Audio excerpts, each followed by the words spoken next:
ஏன்னா நான் இதே இமெயில் ஐடி வச்சு லாகின் பண்ணேன், அதனால் என்னை டேரெக்டாக அக்சஸ் பண்ண முடியுது. இப்போ வேறு ஒருத்தவங்க இமெயில் ஐடியை வச்சு லாகின் பண்ணாங்கன்னா அவங்க அக்கௌண்ட் அவங்க இதில் இந்த ரெபாசிட்ரி இருக்காது.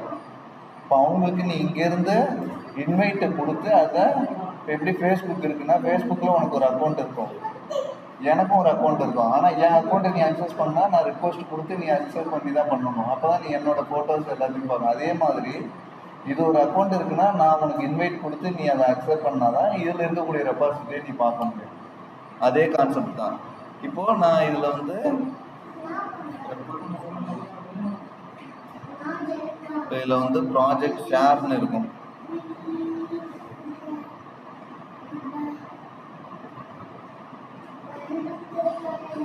எதாவது ஆப்ஷன்ஸ் இருக்கும், மோரில் போய் பார்க்கலாம்.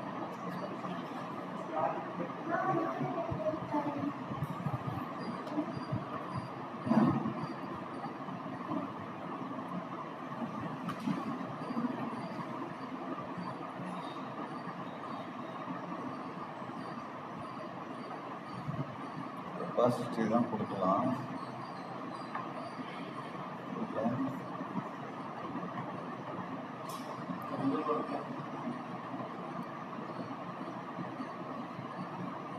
இல்லை ஆப்ஷன்ஸ் இருக்கும் ஷேர். இப்போ யூஐ மாற்றிட்டதுனால நான் பார்க்குறேன் ஷேர் ஆப். ஸோ ரெபாசிட்ரி வந்துட்டு அதில் யூசர்ஸ் அப்படின்ற மேனேஜ்மெண்ட்டில் போய்ட்டு ஸோ அதில் யூசர்ஸ்னு இல்லை இன்வைட் யூசர்னு இருக்கும். ஓகேவா? இல்லை இன்வைட் யூசர்ஸ் கொடுங்க, அதான் நான் போட்டிருக்கேன். ஸோ இந்த ரெபாசிட்ரியை உங்களுக்கு இன்வைட் யூசர்ஸ். இப்போ உங்கள் இமெயில் ஐடி கொடுமா, எந்த இமெயில் ஐடி யூஸ் பண்ண போகிறேன்?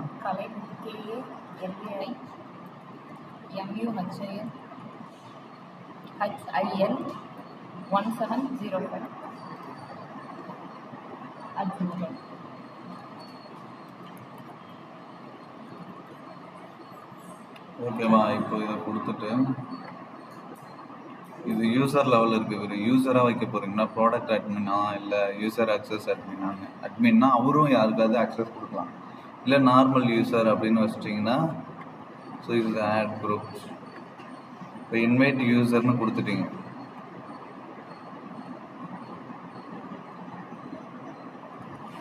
இப்போ யூசர் இன்வைட் போயிடுச்சுமா, இமெயில் ஐடி செக் பண்ணுமா.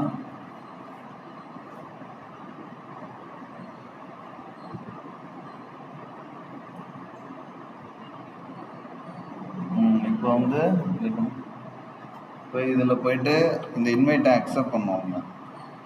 அக்செப்ட் இன்வைட்னு உன்னோட மெயில் இதில் போய்ட்டு அக்செப்ட் இன்வைட்டுன்னு கொடுத்தீங்கன்னா இவங்களுக்கு ஆல்ரெடி யூசர் இவங்க ரெஜிஸ்டர் பண்ணி வச்சுருக்காங்கன்னா அதை லாகின் பண்ணிவிட்டு அவங்க போய் உள்ளே போய் அக்சஸ் பார்த்துக்கலாம். அப்படி இல்லைன்னா இவங்களுக்கு இதுவே இல்லை அப்படின்னா இப்போ ஃபேஸ்புக்கு ஒரு இன்வைட்டு கொடுத்தீங்கன்னா நீங்கள் யூசரை க்ரியேட் பண்ணிவிட்டு அதுக்கப்புறம் லாகின் பண்ணிங்கன்னா இந்த அக்செப்ட் இன்வைட் மூலமாகவே கேட்கும். ஆல்ரெடி யூசர்னால் லாகின் பண்ணுவீங்க. இப்போ அக்செப்ட் இப்படின்னு கிளிக் பண்ணிங்கனாலே உங்களுக்கு ஆல்ரெடி யூசர் இருந்துச்சுன்னா அந்த யூசரை லாகின் பண்ணுங்கன்னு போகும், லாகின் பேஜுக்கு தான் போகும். நீங்கள் லாகின் பண்ணிங்கன்னா user name enter full name and create email ஐடியும் கொடுத்துக்கலாம்.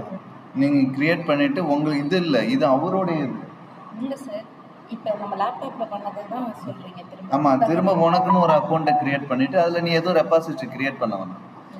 இதை நீ கொடுத்துட்டுனா அவர் ரெபாசிட்ரி உனக்கும் வியூ ஆகும். புரியுதா? நீ யூஸராக இருக்குன்னா ஷேர் பண்ண முடியாது. 1 hour க்ரியேட் பண்ணும்போது அட்மினாக க்ரியேட் பண்ணணும், அட்மின்னா எல்லாருக்கும் ஷேர் பண்ணலாம். இப்போ நீ இன்வைட் ஆக்சஸ் இல்லைன்னா நீ ஆல்ரெடி தனியாக நான் பண்ணதெல்லாம் ப்ராசஸ் பண்ணிட்டேன். உனக்கு யூசர் இருக்குன்னா இன்வைட் கொடுக்கும்போது லாகின் கேட்குதுல்ல, அங்கே யூசர் நேம் பாஸ்வேர்டு ஒன்று கொடுத்துட்டு கண்டினியூ கொடுத்தனா உனக்கு போய்டும்.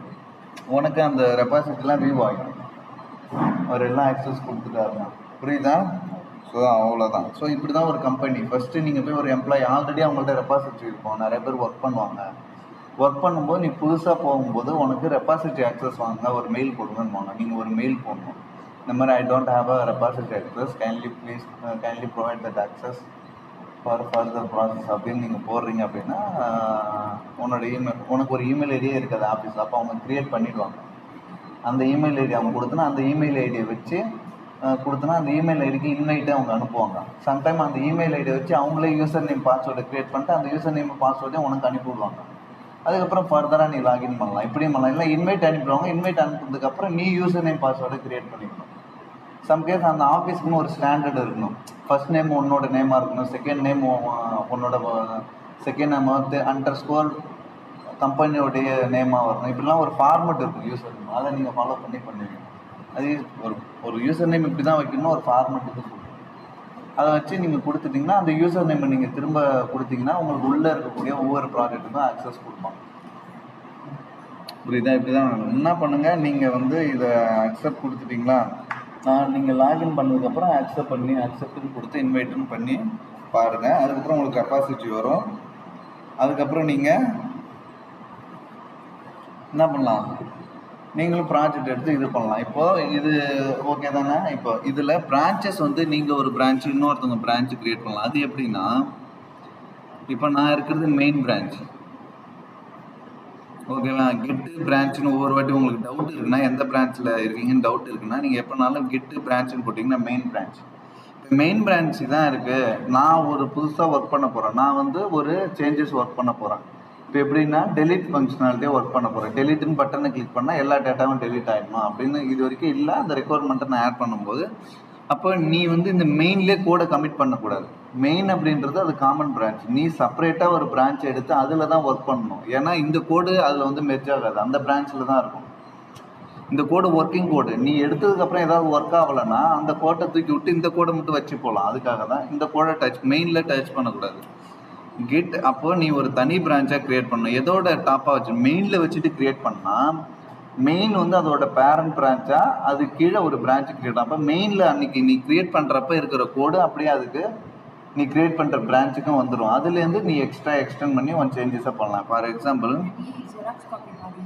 ஆமாம்மா, இப்போ ஒரு பிரான்ச் மெயின் பிரான்ச்சில் வச்சுக்கிட்டு நீ ஒரு பிரான்ச் க்ரியேட் பண்ணுறன்னா, நீ க்ரியேட் பண்ணல அந்த டேட்டில் அந்த டைமில் அந்த மெயின் பிரான்ச்சில் என்ன கோடு இருந்துச்சோ அப்படியே உனக்கு நீ க்ரியேட் பண்ணுற பிரான்ச்சுக்கும் வந்துடும், ஓகேவா? அதுக்கப்புறம் நீ கண்டினியூ பண்ணது நீ க்ரியேட் பண்ணிவிட்டு அதுக்கப்புறம் 2 நாள் கழிச்சு மெயின் பிரான்ச்சில் ஒருத்தன் கமிட் பண்ணிடுறோம், அந்த சேஞ்சஸ்லாம் வராது, ஓகேவா? ஆல்ரெடி இருக்கிறது. இப்போது ஒரு பிரான்ச் எப்படி க்ரியேட் பண்ணணும்னா, கெட் எல்லாத்துக்கும் முன்னாடி கெட் வந்துடும். கெட் செக்அவுட் -b, இந்த -bன்னு போடாமல் கெட் செக்அவுட் பிரான்ச் நேம் கொடுத்தீங்கன்னா எப்படின்னா ஒரு பிரான்ச்லேருந்து இன்னொரு பிரான்ச்சுக்கு சேஞ்ச் பண்ணுறது. -bன்னு போட்டிங்கன்னா புதுசாக அந்த பிரான்ச்சை க்ரியேட் பண்ணுறீங்கன்னு அர்த்தம். அந்த பிரான்ச் ஆல்ரெடி இருந்துச்சுன்னா எரர் அடிக்கும், இல்லைன்னா பிரான்ச்சை க்ரியேட் பண்ணிடுவோம். -b இப்போது நான் சும்மா ஃபியூச்சர், ஓகேவா? நான் வந்து இப்படி கூட க்ரியேட் பண்ணிக்கிறேன், ஃபியூச்சர் _1 2 3 அப்படின்னு க்ரியேட் பண்ணிக்கிறேன். மேபி ஸ்டோரி ஐடி இந்த மாதிரி ஒரு ஐடி வச்சுக்கிறேன், ஸ்விட்ச்சு. இப்போ போயிட்டு கெட் பிரான்ச்சுன்னு போட்டு ஸ்விட்ச்னா பிரான்ச் மாறிடுச்சு, க்ரியேட்டும் ஆயிடுச்சு, கெட் பிரான்ச்சும் ஆயிடுச்சு, ஓகேவா? இப்போ என்ன பிரான்ச் இருக்குங்க, ஃபியூச்சர் இருக்குங்க. ஆனால் இதை நீங்கள் லோக்கல் ரெபாசிட்டரியில் க்ரியேட் பண்ணிங்க. எப்பயுமே இது எப்படின்னா, நீங்கள் க்ளோன் எடுத்ததுக்கப்புறம் லோக்கலில் ஒரு ரெபாசிட்டரி ஒன்று க்ரியேட் ஆகும், ரிமோட் அதுதான் அந்த க்ளவுட் ரெபாசிட்டரி, அங்கே ஒன்று க்ரியேட் ஆகும். நீங்கள் இங்கே க்ரியேட் பண்ணிங்கன்னா அங்கே ஆட்டோமேட்டிக்காக போய் அங்கேயும் பிரான்ச் க்ரியேட் ஆகுது. இங்கே ஏதாவது ஒரு கமிட்டு கொடுத்தீங்க, ஏதாவது ஒரு சேஞ்ச் பண்ணிட்டு கமிட்டு கொடுத்து புஷ் பண்ணிங்கன்னா இந்த பிரான்ச் அங்கே போயிடும். அதுக்கப்புறம் ஒவ்வொருத்தவங்களும் எடுக்கும்போது அந்த பிரான்ச்சே எல்லாருக்குமே வந்துடும் க்ளோன் எடுக்கும்போது. இப்போ நான் வந்து இதில் ஒரு சேஞ்ச் மட்டும் நான் பண்ணிவிட்டு இப்போ புஷ் பண்ணுறேன். இப்போதைக்கு நீங்கள் போய் பார்த்தீங்கன்னா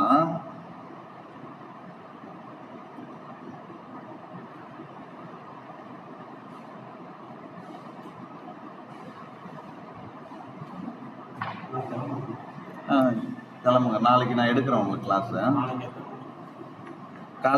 காலைல ஒரு 10 மணிக்கு வாங்க, 10:30 திரும்ப. இப்போ இதில் போய் பார்த்தீங்கன்னா மெயின் மட்டும்தான் இருக்குது பிரான்ச், வேறு பிரான்ச்சஸ் இல்லை, ஓகேவா? இப்போ நான் ஒரு சேஞ்ச் பண்ணிவிட்டு சும்மா நீங்கள் அப்படியே பண்ணலாம், இல்லை ஏதாவது ஒரு சேஞ்ச் பண்ணுறீங்க. இப்போது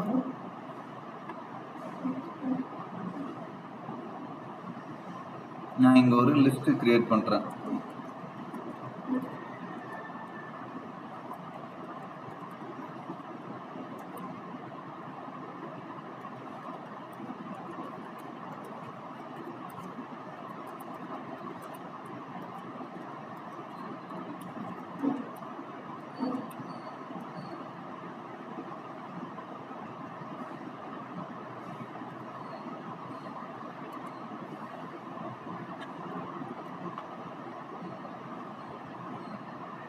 பேக்கேஜ் இன்ஸ்டால் பண்ணுறேன்.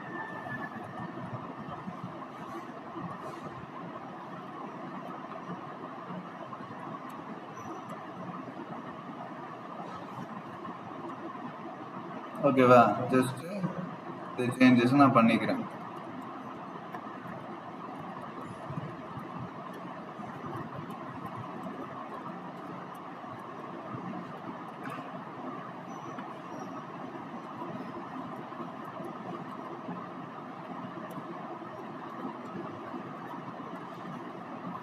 சும்மா இந்த 2 லிஸ்ட்டை சும்மா ஆட் பண்ணிக்கிறேன்னு வச்சுக்கோங்க. இப்போது நான் இதை கமிட் பண்ணுறேன். git add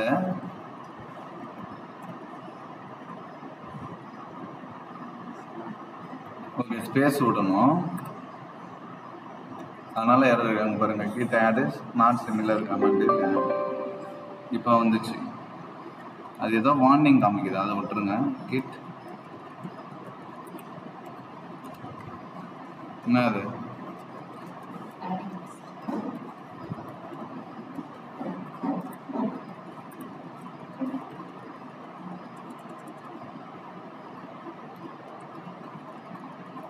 சும்மா ஏதோ ஒரு இதை டெக்ஸ்ட் கொடுக்குறேன். ஓகேவா? ஆல்ரெடி என்கிட்ட கிட் புஷ்ன்னு இருக்கிறதுனால கிட் புஷ். ஆனால் இப்போ என்ன பிரான்ச் கொடுக்கணும்? ஃபியூச்சர்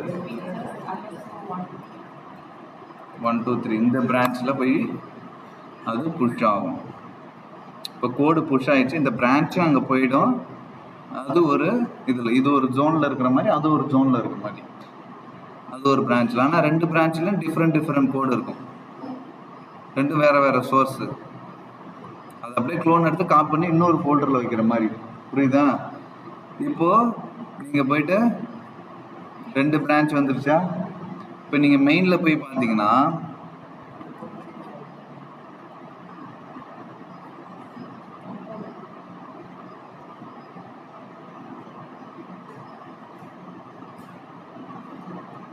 இந்த இதில் போட்ட சேஞ்சஸ்ஸு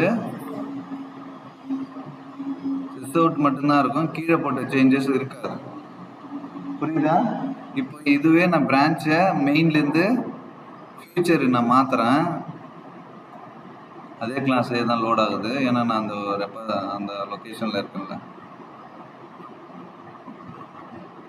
கீழே திவாகர் இந்த லிஸ்ட்டு ஆட் ஆகிருக்கு பாருங்கள் ஃபியூச்சர் பிரான்ச்சில். இதுவே மெயினாக இருந்துச்சுன்னா லைன் நம்பர் 32 35 34 32 அந்த லைனில் பாருங்கள். இப்போ மெயின்னா உங்களுக்கு ஆட் ஆகிருக்காது, ஏன்னா நம்ம புஷ் பண்ணது எதில் பண்ணோம்? 31 அதில் வேறு லைன் இருக்குது பாருங்கள், இல்லை பாருங்கள். புரியுதா? ஸோ நம்ம ஃபியூச்சர் பிரான்ச்சில் தான் இது பண்ணணும். புரியுதா? இப்போ மெயின் பிரான்ச். இப்போ நீங்கள் உங்கள் லோக்கல்லையும் பாருங்கள் அதே மாதிரி. இப்போ நீங்கள் இருக்குது, ஓகேவா? மெயின் பிரான்ச்சில் இல்லை. இப்போ நான் அங்கே போயிட்டு இப்போ நான் ஃபியூச்சர் பிரான்ச்சில் தான் இருக்கேன். ஓகேவா? கிட் பிரான்ச் அப்படின்னு போட்டிங்கன்னா ஃபியூச்சர் பிரான்ச்சில் தான் இருக்கேன். ஸோ அந்த இதில் இருக்குது. இப்போது நம்ம ஏதோ ஒரு ரீசனுக்காக மெயின் பிரான்ச்சுக்கு போகணும் அப்படின்னா இங்கிருந்தே மாற்றிக்கலாம். கிட் செக் அவுட் இந்த -p போட்டிங்கன்னா புது பிரான்ச் போடக்கூடாது, வெறும் மெயின் கொடுத்தீங்கன்னா ஃபியூச்சர்லேருந்து டு பிரான்ச் மெயின் வருது. இப்போ திரும்பவும் கொடுத்தா போதும். ஆமாம், கிட் பிரான்ச்சுன்னு கொடுத்தீங்கன்னா எந்த பிரான்ச்சில் மெயினில் இருக்கும். இப்போ வந்து நீங்கள் அதே கோடை போய் பார்த்தீங்கன்னா உங்களுக்கு அந்த கோடு மாறிடுச்சு, உங்கள் லோக்கல்லையும் மாறிடுச்சு. இப்போ இன்கேஸ் நீங்கள் செக் அவுட்டுன்னு கொடுத்துட்டு பழைய இது கொடுத்தீங்கன்னா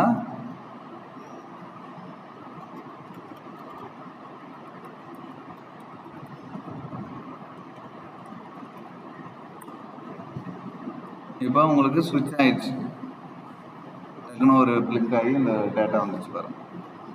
ஆட்டோமேட்டிக்காக அங்கேருந்து எடுத்துகிட்டு வந்து வச்சுக்கோம். அப்போது நீங்கள் உங்கள் சிஸ்டம் கரெக்டானாலும் பிரச்சனை இல்லை, எதானாலும் பிரச்சனை இல்லை, அந்த கோட் ரெபாசிட்டியில் அப்படியே கிடக்கும். புரியுதா? நீங்கள் திரும்ப க்ளோன் எடுத்துக்கலாம். பட் அன்னன்னைக்கு நீங்கள் ஆஃபீஸ் போகும்போது அன்னன்னைக்கு சேஞ்சஸை போய்ட்டு உங்கள் ஃபியூச்சர் பிளான்ஸில் கமிட் பண்ணிவிட்டு வெளியில் வீட்டுக்கு வரணும். ஏன்னா நீங்கள் இன்றைக்கி காலையிலேருந்து ஈவினிங் வரைக்கும் ஒர்க் பண்ணியிருப்பீங்க. நீங்கள் லோக்கல் சிஸ்டம்லேயே வச்சுருக்கீங்க, உங்கள் லோக்கல் சிஸ்டம் கரெக்டாகிடுச்சு, பில்டிங் வந்து ஃபயர் ஆகிடுச்சு, அப்போ எல்லா சிஸ்டமும் போயிடுச்சு அப்படின்னா நீங்கள் இன்றைக்கி ஒர்க் பண்ணது எல்லாம் போயிடும். முக்கியமான கோடு அடிச்சிங்கன்னா திரும்ப அடுத்த நாள் அதை ஒர்க் பண்ணணும். அப்போ நீங்கள் அன்றைக்கே கமிட் பண்ணிட்டீங்கன்னா அந்த கோடு இதாகிடும். அடுத்த நாள் வந்து நீங்கள் உங்கள் ஃபியூச்சர் பிரான்ச்சில் தான் பண்ண போகிறீங்க, வேற ஒருத்தவங்க இதெல்லாம் பண்ண போகிறது இல்லை. புரியுதா?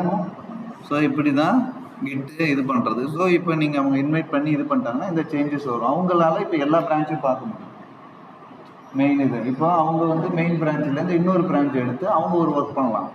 அவங்க பர்சன்ஸ்னு ஆட் பண்ணும்போது அவங்க பர்சன் ஆடில் ஏதோ ஒன்று பண்ணுறாங்க, இந்த மெத்தடில் ஏதோ ஒன்று பண்ணுறாங்கன்னா அவங்க பிரான்ச்சில் தனியாக எடுத்து பண்ணி அதை கமிட் பண்ணி அதை சர்வரில் அவங்க லோக்கல் சிஸ்டமில் போட்டு அவங்க ரன் பண்ணி அது ஒர்க் ஆயிடுச்சுன்னா அப்புறம் அவங்க கமிட் பண்ணுவாங்க. நீங்கள் தனியாக இந்த பிரான்ச்சில் கோடை வச்சு மூவ் பண்ணிட்டு நீங்கள் லோக்கலில் வச்சு டெஸ்ட் பண்ணி நீங்கள் மூவ் பண்ணலாம். புரியுதா? இப்படி தான் நடக்கும் கம்பெனியில். ஸோ ஓகேவா? சரி, ஓகே. இதில் நீங்கள் அப்படியே ப்ராக்டிஸ் பண்ணுங்கள், நாளைக்கு பார்ப்போம். இதெல்லாம் முக்கியமான இது.